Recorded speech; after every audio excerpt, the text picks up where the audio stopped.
Ahora que te propones estudiar química orgánica, lo vas a hacer a partir de una enorme cantidad de conocimiento que ha tardado en desarrollarse y afianzarse más de 3 siglos. Vas a aprender conceptos que asimilarás enseguida, con mayor o menor esfuerzo dependiendo de tu motivación, pero que tienen una base sólida que es admitida hoy día sin dudas. Pero intenta ponerte en situación de estudiar la materia, es decir, ser lo que hoy es un simple químico, pero a finales del siglo XVIII, por ejemplo, y observas que, para empezar, de los animales y vegetales se pueden obtener mezclas de sustancias que se comportan de una forma distinta de las que se obtienen de los minerales. Desconcertante. También observas que las sustancias obtenidas de animales y vegetales son mucho más complejas que las de los minerales, y además las primeras evolucionan porque se descomponen fácilmente, lo que no sucede con las minerales. Y te preguntas, ¿son las sustancias obtenidas mezclas de diversos componentes o son compuestos puros? Hoy día tendrías claro lo que es una mezcla, en contraposición con una sustancia pura, porque tienes medios y técnicas sofisticados para separar y analizar. Pero a este respecto, las cosas estaban tan poco claras a finales del siglo XVIII que Lavoisier, francés, químico entre otras actividades, tuvo que enunciar algo que hoy día te debe parecer de cajón. Solo sustancias puras darán información relevante al desarrollo de la química. Por ello, muchos investigadores de la época, como el sueco Scheele, se afanaron en perfeccionar técnicas tan primitivas, pero todavía tan actuales, como la extracción y la destilación. De esta forma, Scheele fue capaz, por ejemplo, de aislar y purificar el ácido láctico a partir de leche agria. Hoy sabes la fórmula del ácido láctico, pero por aquel entonces solo habrías sabido, como mucho, que es una sustancia compuesta por unos porcentajes determinados de carbono, hidrógeno y oxígeno. Y eso utilizando el limitadísimo conocimiento que entonces se tenía de los elementos químicos, aunque ya se conocían los más comunes. Efectivamente, el perspicaz Lavoisier se dio cuenta de que los relativamente pocos compuestos aislados y purificados hasta el momento, extraídos de vegetales, solo contenían carbono, hidrógeno y oxígeno, y los extraídos de animales también podían contener nitrógeno. Algo de luz en el oscuro mare magnum de la química del siglo XVIII. Por su parte, el químico inglés Dalton aplicó las concepciones atómicas enunciadas con anterioridad por Galileo, Boyle y Newton para describir los compuestos químicos como combinaciones de los elementos conocidos hasta el momento, enunciando que sus fórmulas debían ser lo más simples posible. Por ejemplo, para Dalton, el agua tenía la fórmula OH, pero a pesar de este gran avance conceptual, te resultaría difícil de imaginar cómo se podían conseguir tantos compuestos derivados de los mundos animal y vegetal a partir de tan pocos elementos químicos. Tienes que caer en la cuenta que a nadie todavía se le había ocurrido lo que era una fórmula química. Hoy día lo entiendes enseguida mediante las reglas del enlace químico covalente, pero no era así en aquel momento. Como es habitual en el desarrollo del conocimiento de cualquier disciplina, te encontrarás con los negacionistas y dogmáticos de la época. Por ejemplo, el sueco Berzelius, gran capitoste de la química en los comienzos del siglo XIX, dudaba que los compuestos orgánicos tuvieran composiciones definidas y afirmaba que estaban dotados de una fuerza vital de la que carecían los compuestos obtenidos a partir de los minerales. Mala combinación. Pseudociencia y superstición.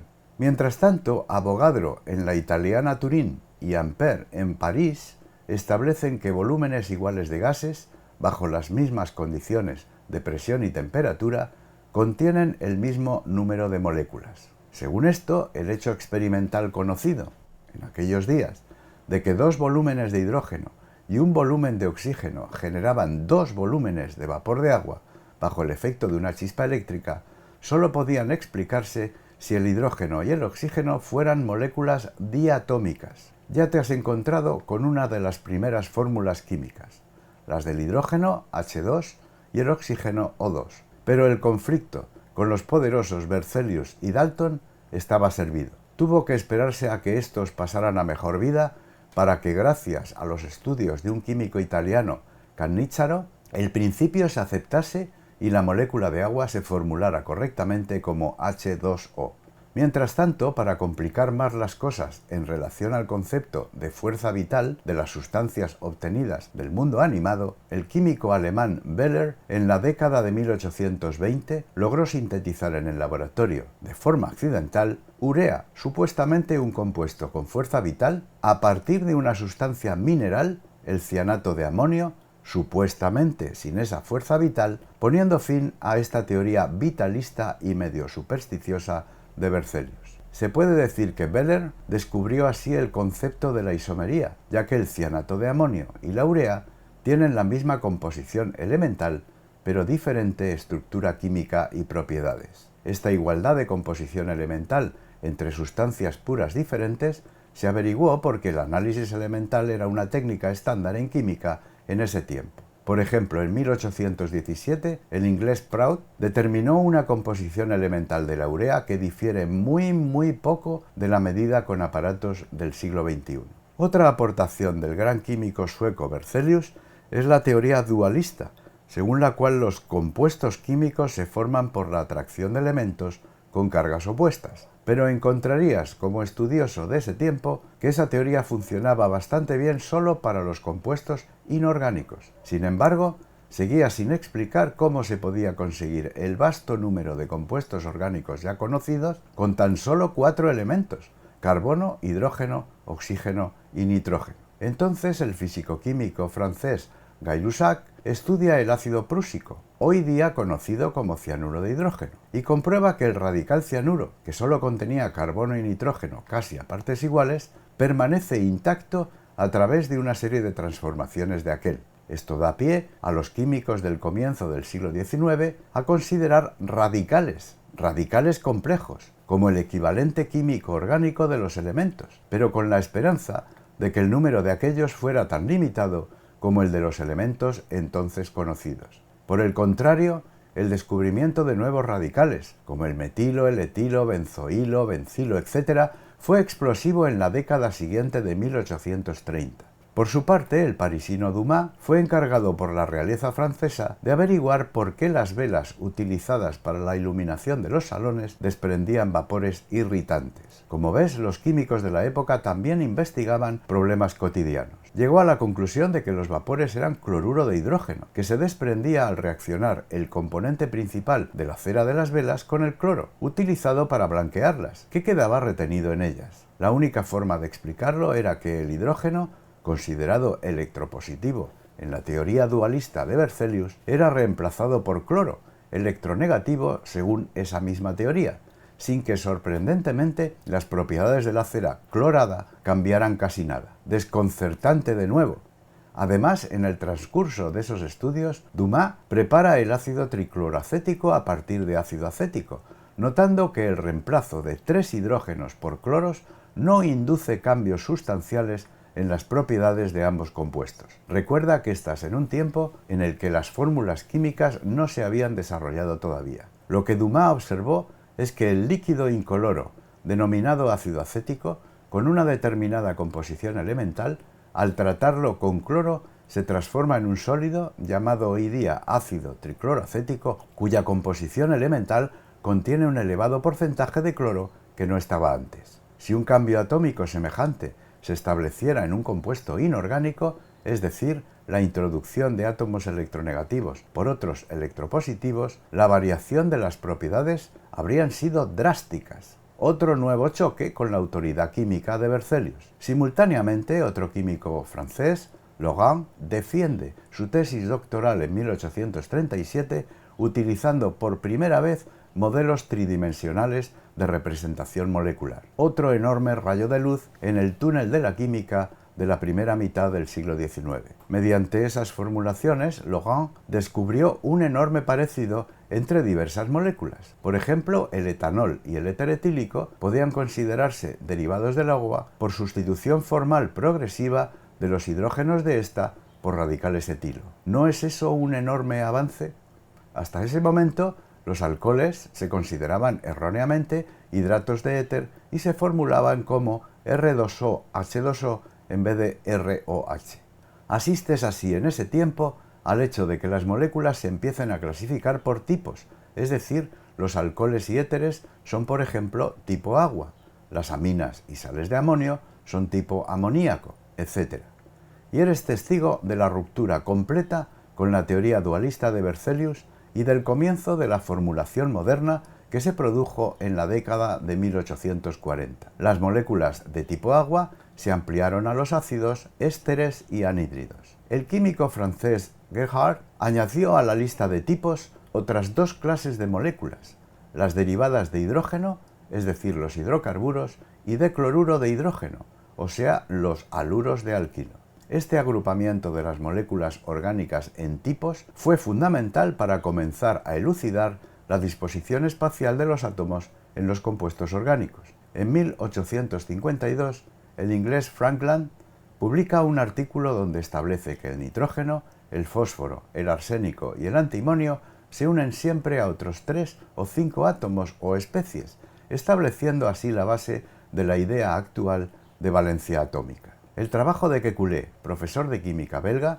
fue decisivo para sentar las bases de la química estructural moderna, publicando un libro con unas ingeniosas fórmulas salchicha mostrando claramente la tetravalencia del carbono, que empiezan a parecerse a las representaciones moleculares actuales. La formulación de ciclos en los compuestos orgánicos fue realizada por el escocés Cooper en 1858, aunque el mérito histórico se lo ha llevado Kekulé, quizá injustamente. A partir de esa fecha comenzó el lento proceso de caracterizar cada producto químico por una fórmula propia. En ello destacó el químico ruso Butlerov, que llevó a cabo numerosas síntesis orgánicas. La química, como cualquier otra actividad humana, no está libre de sus miserias, y en 1863 Burch, profesor de Cooper, difundió las fórmulas de este último sin mencionarle, cuando además Cooper ya hacía 4 años que había sufrido una crisis nerviosa y abandonado la investigación. Brown desarrolló en 1864 las fórmulas estructurales modernas, donde cada enlace se designa por una línea separada, facilitando la predicción de isómeros. Kekulé, basándose en ideas de Butlerov, publicadas en 1862, propuso en 1867 una disposición tetraédrica de las valencias del carbono, y soñando con moléculas en forma de serpientes que se mordían la cola, propuso en 1890 la estructura hexagonal del benceno, sugiriendo así la isomería orto, meta y para los hidrocarburos aromáticos. Otro éxito de la teoría estructural fue la explicación de por qué el éster acetoacético unas veces se comportaba como alcohol y otras como cetona. Así se descubrió lo que hoy denominamos tautomería. Pero todavía eran muchos los problemas por resolver. La teoría estructural mostraba ciertas limitaciones en aquel tiempo, entre las que caben destacar que muchas estructuras simples, como el alcohol vinílico o aquellas que contienen dos grupos OH o NH2 sobre el mismo átomo de carbono, nunca habían podido aislarse. Pasteur, en sus trabajos clásicos sobre la actividad óptica de las sales de los ácidos tartáricos, fue capaz de aislar dos formas cristalinas diferentes de tartrato amónico sódico que al microscopio una era imagen especular de la otra, pero cuya composición, puntos de fusión y ebullición, solubilidades y reacciones químicas eran idénticas. Sin embargo, cada tipo de cristal desviaba la luz polarizada hacia lados diferentes, incluso en disolución, donde se perdía la estructura cristalina.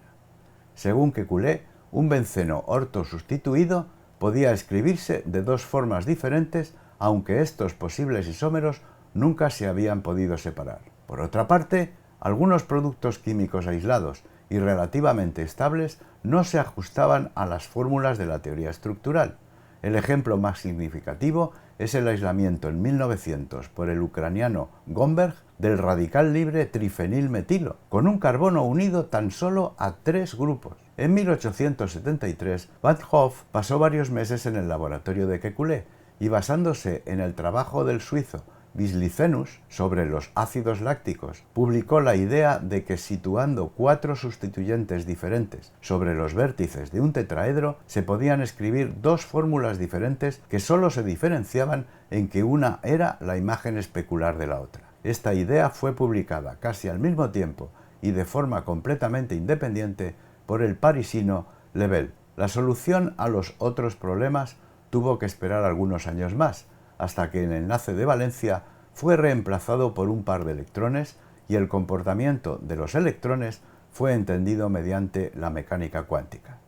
Los nombres de los principales investigadores en el desarrollo de la teoría de las fórmulas resonantes son Arndt en Alemania, Ingold y Robinson en Inglaterra y Pauling en Estados Unidos, coetáneos de principios del siglo XX. Algunos problemas estructurales, como la forma no plana del ciclo hexano y la posibilidad de que tenga sustituyentes axiales y ecuatoriales, no fue resuelta hasta 1950 por el inglés Barton, una fecha ya muy próxima a la actual. Los grupos de investigación del americano Purcell y del suizo Bloch en los campus de Harvard y Stanford, respectivamente, desarrollaron la espectroscopía de resonancia magnética nuclear, RMN, al final de la década de 1940. Ambos investigadores compartieron el Premio Nobel de Física en 1952 por sus trabajos pioneros en la aplicación de la resonancia magnética nuclear a problemas de estructuras químicas que se empezaban a poder ver tal y como eran. El desarrollo de las técnicas espectroscópicas de infrarrojo, Raman, ultravioleta visible y sobre todo de la resonancia magnética nuclear, junto a la espectrometría de masas y a la difracción de rayos X, han dado un vuelco exponencial a partir de la mitad del siglo XX al progreso de la química, y en especial de la química orgánica, que resulta también paralelo al desarrollo del transistor, de la electrónica digital y de los computadores.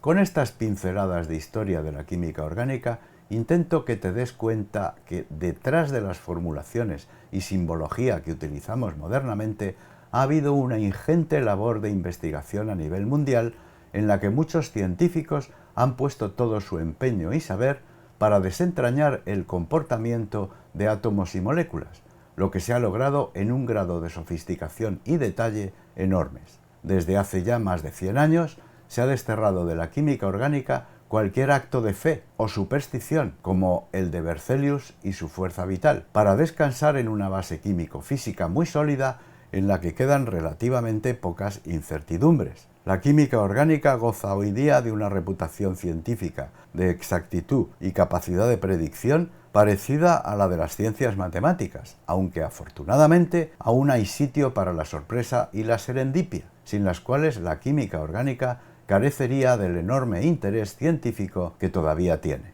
Espero que lo que te he contado haya sido de tu interés y te motive para seguir el estudio de esta excitante disciplina. Hasta pronto, adiós.